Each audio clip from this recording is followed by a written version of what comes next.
Far out in the Pacific, more than 600 miles from the South American coast, lies a chain of volcanic islands where life took a different path. Here, reptiles dive into the sea to feed. Penguins survive beneath the equatorial sun. And animals found nowhere else on Earth live at the edge of a balance shaped by isolation. For millions of years, that isolation made the Galápagos one of the most extraordinary natural laboratories on the planet.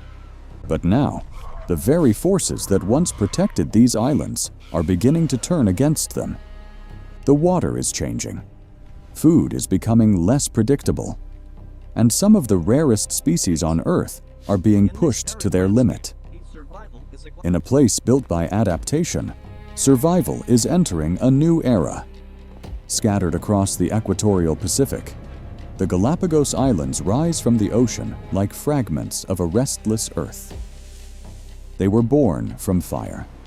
For millions of years, volcanic eruptions built these islands layer by layer, pushing molten rock above the surface of the sea. Even today, that process continues beneath the waves. But what makes the Galápagos truly extraordinary is not how they were formed.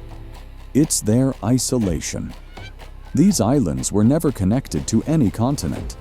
Every plant, every animal that exists here arrived by chance, carried by ocean currents, blown by the wind, or drifting across vast distances on natural rafts of vegetation.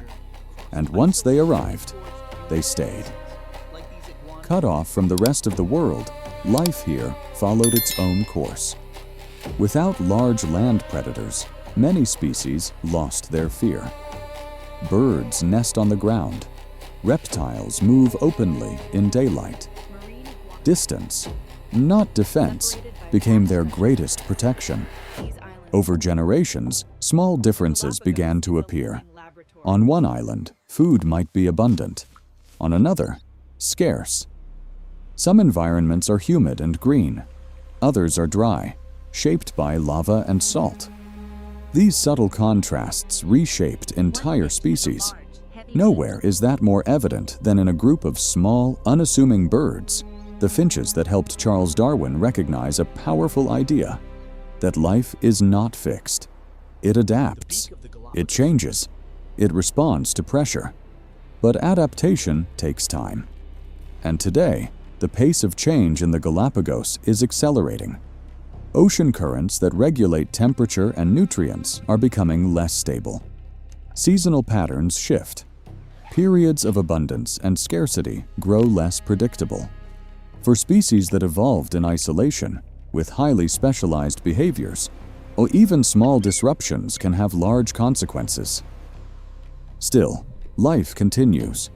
Along black volcanic shores, across arid lowlands, and in the cold, nutrient-rich waters that surround these islands, every species is engaged in a quiet negotiation with its environment. Some will adjust, some will struggle, and some may not survive what comes next. If you're drawn to real stories of survival in the natural world, this is the moment to subscribe and follow along. Because what unfolds in the Galápagos is more than a local story. It's a window into how life responds when balance begins to shift. And it begins at the edge of the ocean, where one of the most unusual reptiles on Earth prepares to enter the water. Along the black volcanic shoreline, the first light of day reveals a landscape that still holds the night's chill. The rocks are dark, yet porous, remnants of ancient lava flows that once poured into the sea. Now, they serve as both refuge and launch point for one of the Galápagos' most unusual inhabitants, marine iguanas. At low tide, they begin to stir. Dozens of them lie clustered together, their bodies pressed tightly against the rock. It's not social behavior in the traditional sense, it's survival. They are cold-blooded. During the night, their body temperature drops. Movement becomes slow, inefficient. So before anything else, they wait. As the sun rises, they absorb heat. Gradually, Their muscles respond. Limbs shift. Heads lift. What seemed like lifeless stone begins to move. Only when they are warm enough do they approach the water. And then, without hesitation, they dive. Beneath the surface, the environment changes instantly. The warmth of the sun disappears, and the water is colder, denser, and far less forgiving. Here, the marine iguana becomes something else entirely. Its flattened tail moves side to side in smooth, controlled waves, more like a fish than a reptile. Strong claws grip submerged rock as currents push against its body. It is not here to hunt. It is here to graze. Algae grow in thin layers along the rocks below, fueled by nutrients carried upward from deep ocean currents. This is the iguana's only food source, and it is unpredictable. Some days it's abundant, easy to reach. Other times it's scarce, forcing the iguanas to dive deeper, stay submerged longer, and burn precious energy reserves. Each dive is a calculation. Oxygen is limited. Body heat drops quickly in cold water, and the longer they stay below, the greater the cost. Larger individuals can dive deeper and remain underwater longer. Smaller ones must settle for what's closer to the surface. Even within a single species, survival strategies differ, but all of them depend on one critical factor: cold, nutrient-rich currents. When those currents are strong, algae flourish. The system works. But when they weaken, everything begins to shift. During El Niño events, warmer water spreads across the region, suppressing the upwelling of nutrients. The result is immediate. Algae decline, and with them, the iguana's only source of food. Faced with starvation, these reptiles do something extraordinary. They shrink. By reabsorbing parts of their own bone structure, marine iguanas can reduce their body size, lowering their energy needs just enough to survive periods of extreme scarcity. It's a drastic response, rare among vertebrates. But here, extreme conditions demand extreme solutions. Eventually, they return to land. Back on the rocks, another process begins. They stretch their bodies toward the sun, maximizing exposure. Heat is life now. Without it, digestion slows, movement weakens, and then a sudden burst. They sneeze. A fine spray of salt crystals shoots from their nostrils. It's not random. While feeding, they ingest large amounts of seawater. Specialized glands remove excess salt from their bloodstream, expelling it through these forceful sneezes. A small detail, but essential. Every behavior, every adaptation, every movement is tied to a fragile balance between land and sea. And that balance doesn't belong to the iguanas alone. Because just beyond these rocks, above the shoreline and into the dry vegetation, another story is unfolding. One that helped humanity understand how life itself changes over time. Just beyond the shoreline, where the salt spray begins to fade and the ground turns dry and uneven, life becomes less obvious. There are no large movements here, no dramatic entrances. Instead, everything happens in small, precise actions. Among scattered shrubs and low-growing vegetation, tiny birds move quickly between branches. Darwin's finches. At first glance, they seem almost indistinguishable. Small bodies, muted colors, short flights from one perch to another. But a closer look reveals something far more important than appearance. Their beaks. Each shape tells a story. Some are thick and powerful, built to crack open hard seeds that other animals cannot access. Others are slender and pointed, ideal for picking insects from leaves or bark. And in certain species, the behavior goes even further. A finch lands on a cactus. It pauses, then reaches down and selects a small spine.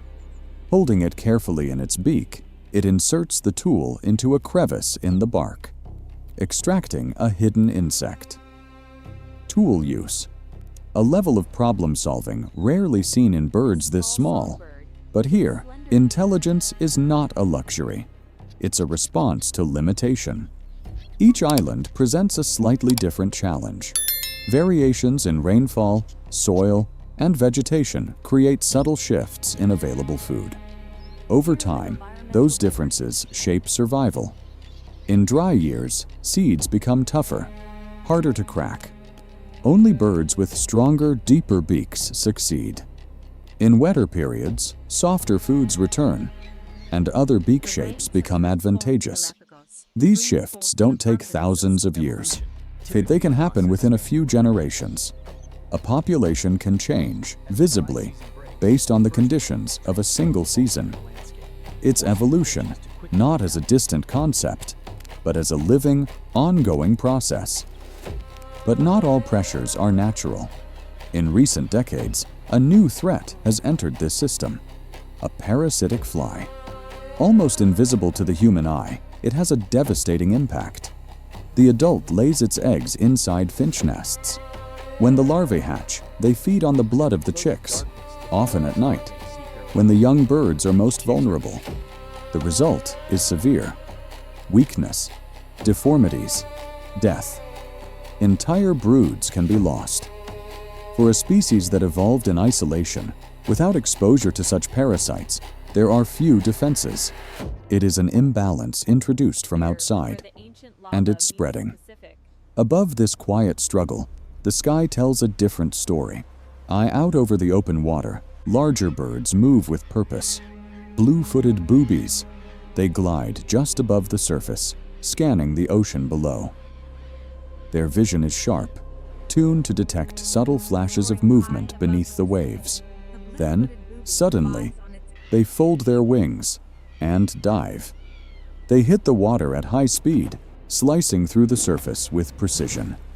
Timing is critical. A fraction of a second too early or too late, and the opportunity is gone. But their most distinctive behavior happens on land. During breeding season, males gather in open areas along the coast, and they perform. Slow, deliberate steps. One foot raised, then the other. Bright blue feet, lifted and displayed with careful rhythm. It may seem simple, but it's highly selective. The intensity of that blue color is directly linked to diet and health. Well-fed individuals display more vibrant coloration, and females notice. They choose based on it. A visual signal of fitness, tied directly to ocean productivity. When fish are abundant, the display is strong. When food becomes scarce, the color fades, and with it, reproductive success declines. Even here, in what appears to be a controlled ritual, the ocean is in charge. Everything is connected, from microscopic algae, to fish, to birds, to behavior itself.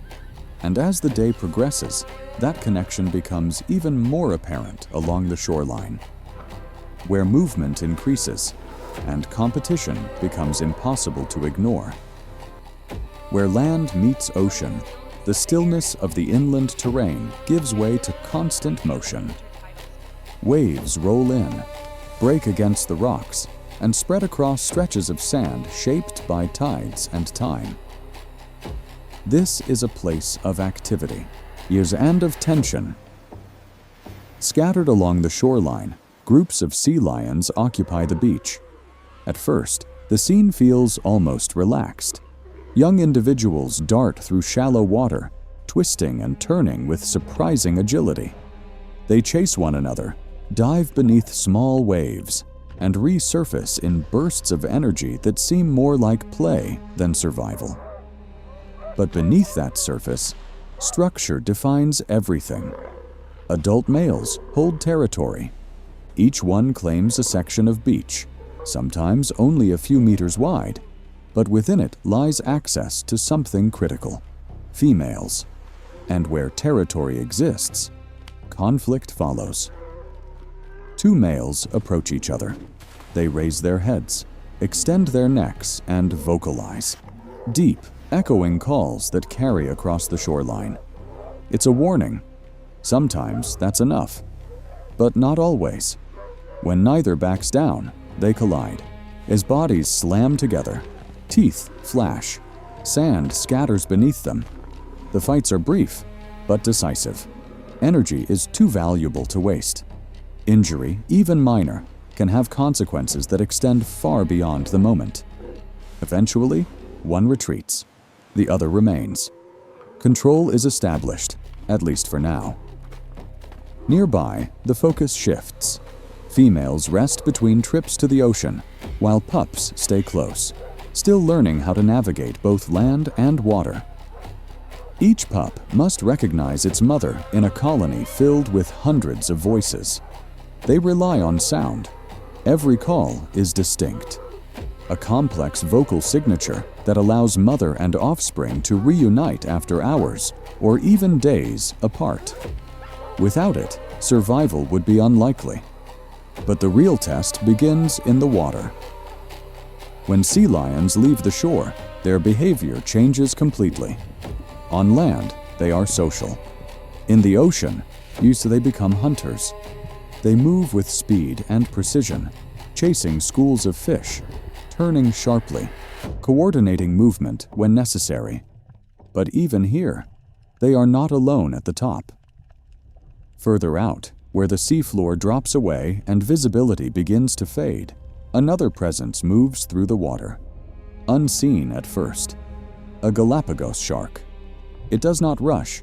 It does not waste energy. Instead, it observes. From below, from the side, from the edges of movement, it reads the behavior of everything around it. A sea lion breaks formation. A pup hesitates. A moment of distraction appears. That is enough. The shark accelerates. Fast, direct, precise. The encounter is over in seconds, and just as quickly as it began, the water returns to stillness. For the sea lions, every trip into the ocean carries this risk. They must feed, but feeding means exposure. And when environmental conditions shift, that balance becomes harder to maintain. If fish are abundant, hunts are short, efficient. If not, they travel farther. Dive deeper, stay out longer. Energy expenditure increases, and with it, vulnerability. Pups wait longer between feedings. Mothers return more exhausted. The entire colony begins to feel the strain. From the surface, the scene may still look active, even vibrant. But underneath, the margin for survival is narrowing. And this pressure does not remain confined to the coastline. It extends inland. Because further into the islands, far from the noise of waves and conflict, another species moves at a completely different pace. One that measures survival not in moments, but in decades. Away from the noise of the shoreline, the Galápagos reveal a different rhythm. The air is drier here, the ground uneven, formed by ancient lava flows now softened by time and sparse vegetation. Movement is slower, less frequent. And yet, something immense is present. A giant tortoise emerges from behind low brush, its shell worn and marked by decades of exposure to sun, wind, and rain. It moves with no urgency. Each step is deliberate, measured. For this animal, survival is not about speed, but endurance. Some individuals have lived for more than a century. Their lives span generations, outlasting changes that reshape the islands around them. But even in this slow-paced world, movement matters. Throughout the year, many giant tortoises follow seasonal routes. They travel from the humid highlands, where vegetation is dense and water more available, down into the dry lowlands. The reason is simple: food. In the highlands, grasses and leaves flourish during wetter periods. In the lowlands, tougher, drought-resistant plants dominate when conditions become harsher. These migrations are not random. They follow paths that have been used for generations, natural corridors carved into the landscape over time. And as they move, tortoises shape the environment itself. They feed on vegetation, crush plants under their weight, and carry seeds internally across long distances. Hours later, or even days, those seeds are deposited elsewhere, often in ideal conditions for growth.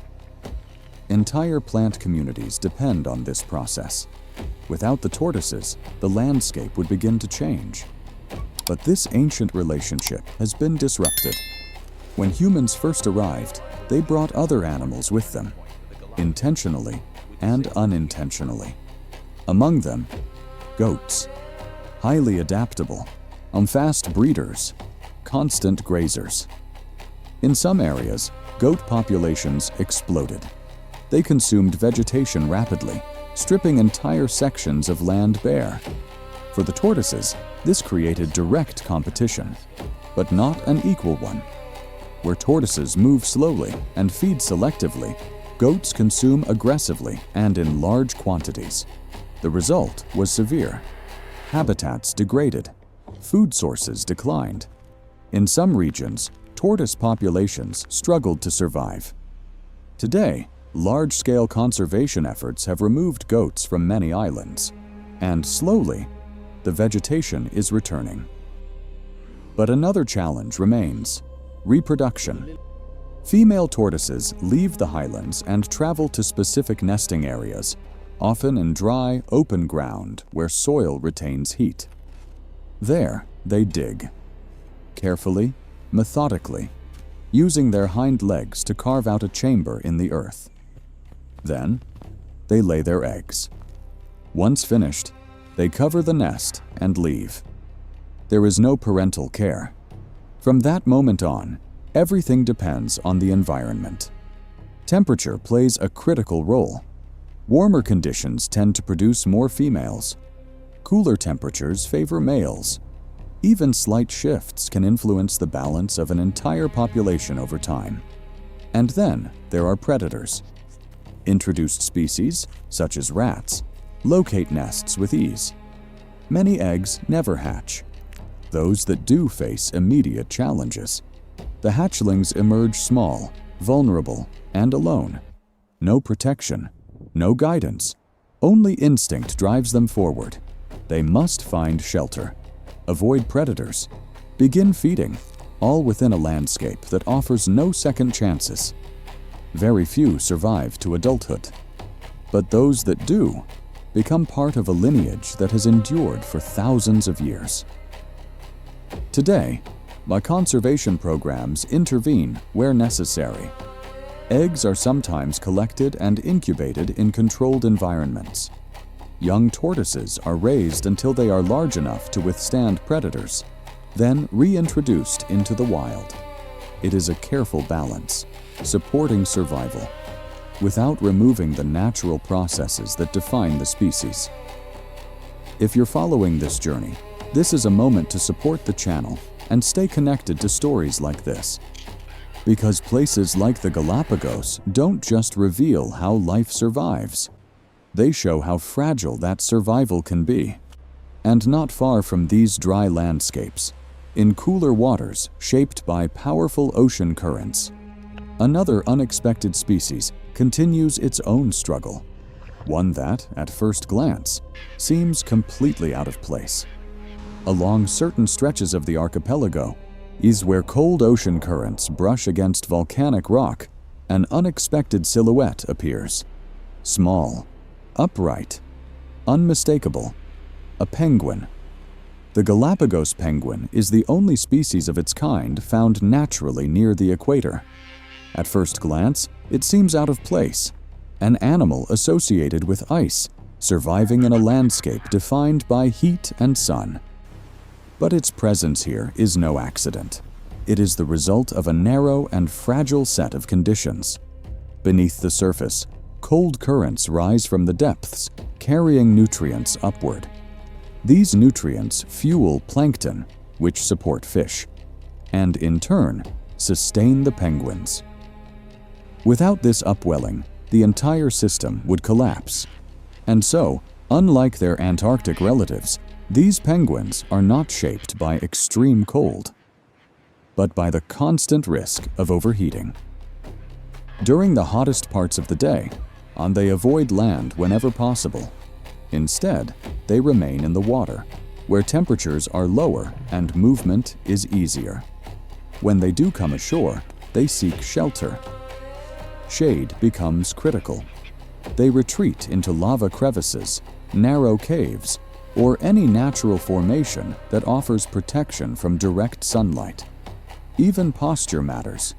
They extend their flippers away from their bodies to release heat, exposing areas with less insulation. Every detail is an adjustment to an environment that constantly pushes their limits. But their greatest challenge is not temperature, it's unpredictability. When ocean conditions are stable, the system works. Fish are available. Pairs form. Nesting begins. The penguins establish small colonies, often in protected rocky areas close to the water. Both parents share responsibilities, one guarding the nest, the other hunting. Timing is everything. A steady supply of food ensures that chicks grow quickly enough to survive. But when conditions shift, the effect is immediate. During warming events like El Niño, cold currents weaken or disappear. Nutrient flow is disrupted. Fish populations decline sharply, and the penguins feel it almost instantly. Hunting trips become longer and less successful. Adults return with little or no food. Energy reserves drop, and difficult decisions follow. Breeding is postponed. Nests are abandoned. Chicks are left without sufficient nourishment. In extreme cases, entire breeding seasons are lost. For a species with a limited range, this is critical. They cannot migrate long distances in search of better conditions. They are bound to these islands, isolated, dependent, and highly vulnerable to change. Still, when the ocean recovers, so do they. Pairs reunite. Nesting resumes. New life begins again. It is a cycle of opportunity and loss, driven entirely by forces beyond their control. And while these penguins rely on the ocean's deeper currents, along the shoreline itself, another form of life is responding to a different rhythm. One that shifts not with seasons, but with the rise and fall of the sea, twice each day. Between land and ocean, there is a narrow band where stability does not exist, the intertidal zone. Here, the environment changes constantly. Waves crash with force, then retreat, exposing rock surfaces to open air. Minutes later, the same area is submerged again. Temperature fluctuates, salinity shifts, and the boundary between sea and land is never fixed. Few animals can operate efficiently under these conditions. But one species not only survives here, it thrives. The Sally Lightfoot crab. Brightly colored, with shades of red, orange, and blue, it moves quickly across wet volcanic rock, navigating surfaces that appear almost impossible to grip. Its movements are precise, calculated, each step placed with exact timing. Because in this environment, timing is everything. As the tide begins to fall, the landscape transforms. Water drains away from the rocks, revealing shallow pools and exposed surfaces coated in algae. Small fragments of organic matter, detached plants, microscopic organisms, remains of marine life become accessible. For the crabs, this is opportunity. They spread out across the rocks, feeding rapidly. Nothing is wasted. Algae are scraped from the surface. Detritus is consumed. Even the remains of dead animals are recycled back into the system. This role is essential.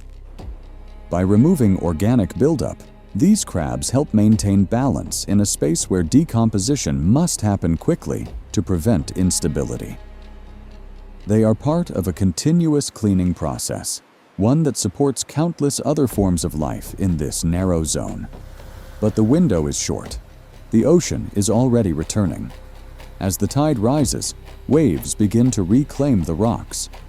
What was exposed moments ago disappears beneath moving water. Now, the challenge is no longer feeding, it's holding on. The crabs shift behavior instantly. They press their bodies close to the rock, lowering their center of gravity. Their legs grip tightly, adapting to the force of incoming waves. Water surges over them, again and again. Each wave brings pressure strong enough to dislodge anything not firmly anchored. One misstep, one poorly timed movement, and the crab is swept away into deeper water, where survival becomes far less certain. And they are not alone in facing this risk. Above the intertidal zone, movement draws attention. Birds patrol the edges of the shoreline, watching closely. Any crab caught out of position becomes an easy target. A moment of exposure is all it takes. This is a system built on precision. Every action must align with the rhythm of the tides. Too early, and there is nothing to feed on. Too late, and escape becomes impossible. This cycle repeats several times each day. Reliable, but never identical. Because even here, small environmental shifts can ripple outward. Changes in ocean temperature affect algae growth. On storm patterns, alter wave intensity. Sea level variations reshape the available habitat. And with each shift, the margin for error narrows. Still, life continues, adapting to a space defined by constant change. But beyond this narrow strip of coastline, the ocean deepens, light fades, and the rules of survival change once again. Out there, timing is no longer tied to the tides. It is constant, unforgiving, and often decided in a single moment. Beyond the reach of the breaking waves, the ocean floor begins to drop away. Light fades gradually. Colors lose intensity, then disappear altogether. In this deeper water, visibility is limited. Shapes blur. Movement becomes harder to detect. And here, survival depends less on speed and more on efficiency. A Galápagos shark moves through the water with quiet control. Its body is streamlined, built for endurance rather than bursts of energy. Each movement is deliberate. No excess, no waste. It does not hunt constantly. It observes. In this environment, information is everything. A school of fish shifts direction. One individual falls slightly out of sync. A flicker of hesitation ripples through the group. To most, these are minor details. To the shark, they are signals. It adjusts its path, not directly toward the group, but alongside it, matching speed, studying movement, waiting, because the goal is not to chase the strongest, but to identify the weakest moment. And when that moment appears, the response is immediate. The body tightens. The tail drives forward. Speed replaces stillness. A single, decisive strike. Then, silence returns. There is no prolonged struggle. No unnecessary motion. Efficiency defines everything. But the role of the shark extends beyond predation. As an apex predator, it helps regulate the entire system. By targeting vulnerable individuals, those that are injured, sick, or slower, it contributes to the overall health of fish populations. Without this pressure, imbalances can spread. Numbers increase beyond what the environment can support. Competition intensifies. Resources become strained. The shark's presence keeps the system in check. But even here, at the top of the food chain, stability is not guaranteed. Changes in ocean conditions begin to alter behavior. Currents shift, and with them, migration patterns. Some fish species pass through less frequently. Others arrive in smaller numbers. The shark adapts. It ranges farther. spends more time searching, consumes more energy for the same return. And it is no longer the only factor shaping this environment. There is another presence, less visible in the water, but increasingly influential: human activity. Despite protection, illegal fishing still occurs in parts of the archipelago. Lines extend into the depths. Hooks drift unseen. Nets intercept movement along migration routes. For the shark, these are unfamiliar threats. There is no instinct to recognize them. A single bite at the wrong moment, and the predator becomes the victim. The impact is not always immediate, but over time, the effects accumulate.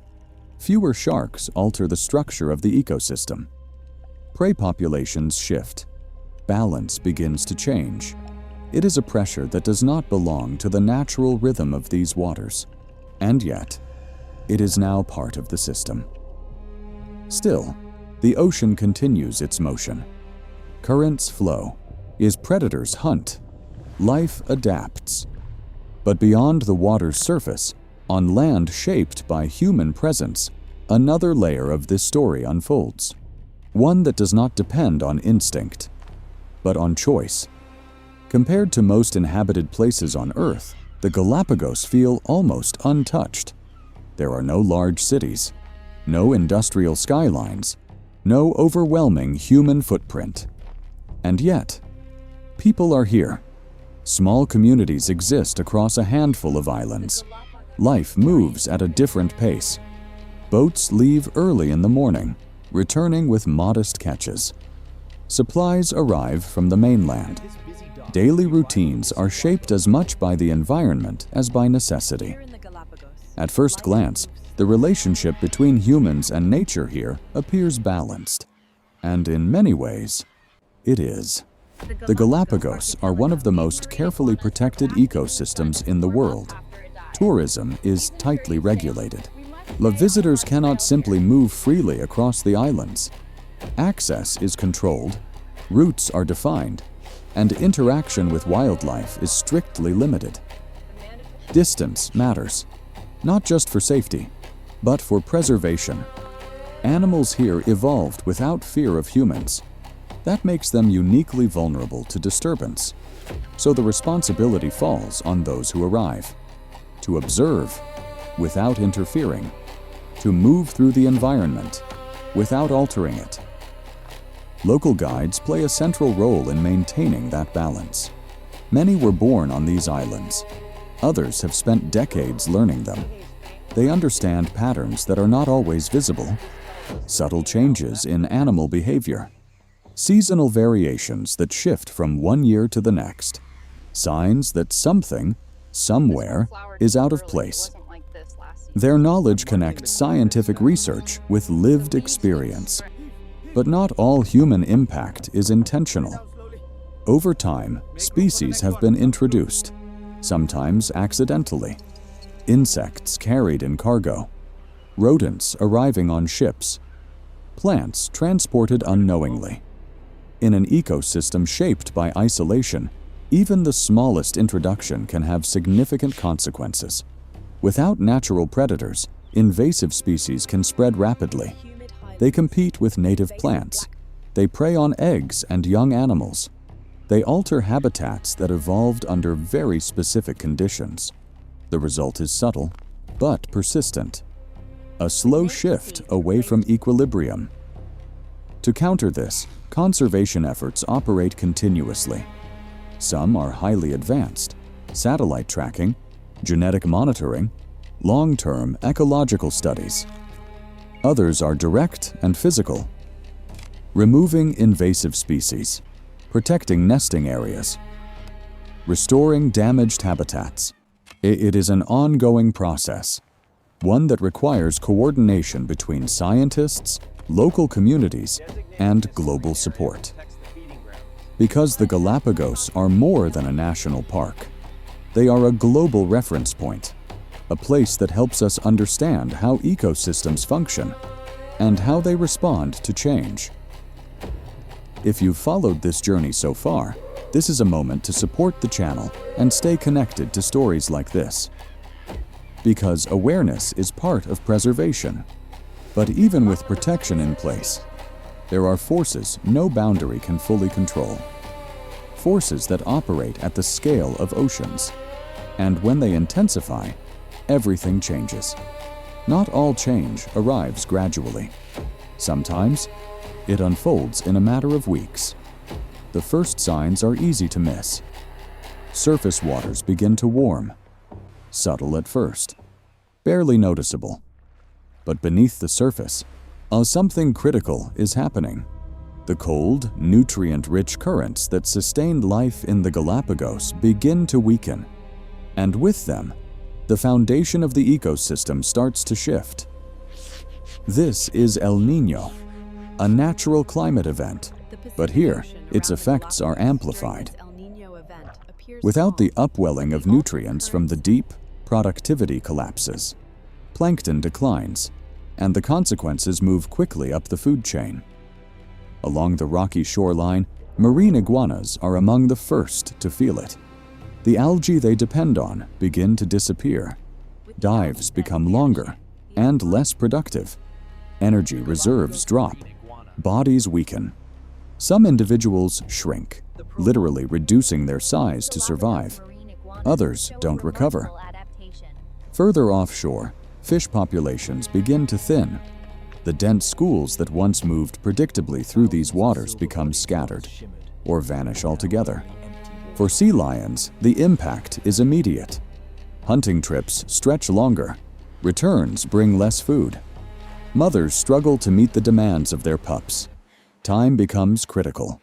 Longer absences increase risk. And on the beach, the signs begin to show. Pups wait, weaken. Some never receive enough nourishment to survive. In the northern reaches of the archipelago, Galápagos penguins face the same pressure. Without cold currents, their prey disappears. Adults are forced to make difficult decisions, continue investing energy in breeding, or survive. Often, the choice is made for them. Nests are abandoned. Breeding cycles are interrupted. Entire generations are delayed. Above the water, seabirds respond as well. Blue-footed boobies dive less frequently, and when they do, success is uncertain. The brilliant blue of their feet, once a signal of health, begins to fade in some individuals, a visible reflection of nutritional stress. Even inland, far from the ocean's edge, the effects are felt. Reduced moisture leads to drier conditions. Vegetation becomes scarce. Giant tortoises travel farther in search of food, expending more energy with every step. What was once predictable becomes uncertain. And this is the defining feature of El Niño. Not destruction in a single moment, but disruption across every level. From microscopic organisms to apex predators, everything is connected. And when the base of the system falters, nothing remains untouched. From the surface, the ocean may appear calm, no storms, no visible chaos. But below, the balance is unraveling. And when multiple pressures overlap, temperature, food scarcity, competition, the margin for survival narrows dramatically. Yet even here, the story does not end. Because the Galápagos were shaped by change, and within that instability lies the potential for recovery. Gradually, almost imperceptibly at first, the shift begins. Ocean temperatures start to fall. Deep currents, once suppressed, begin to rise again, bringing with them the nutrients that sustain life across the islands. The change does not happen all at once. It unfolds in layers. At the microscopic level, plankton populations begin to recover. And from there, the system rebuilds itself. Algae return to the submerged rocks. For marine iguanas, this is the first sign of relief. They resume feeding more consistently. Dive times shorten. Energy slowly returns. Their bodies, reduced during the period of scarcity, begin to stabilize. Not all survived, but those that did carry the population forward. In the open water, fish begin to reappear, at first in small numbers, then in growing schools. For sea lions, this changes everything. Hunting becomes more efficient again. Trips shorten. Returns bring food. Pups that endured the hardest period begin to gain strength. The energy of the colony shifts. Movement increases. Interactions return. The rhythm of life begins to stabilize. Further north, Galápagos penguins respond quickly. With food once again available, breeding resumes. Pairs reform. Nesting sites are reclaimed. New chicks emerge, fragile but full of potential. A new generation begins. Above the water, blue-footed boobies regain their precision. Dives become more frequent and more successful. And gradually, on that defining detail returns. The vivid blue of their feet. A signal that conditions for now are favorable. On land, the response is slower, but steady. Vegetation begins to recover as moisture levels stabilize. New growth appears. For giant tortoises, food becomes easier to find. Movements require less energy. Migration paths regain their function.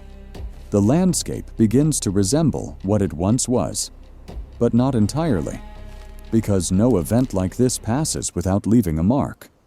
Some populations are smaller. Some distributions have shifted.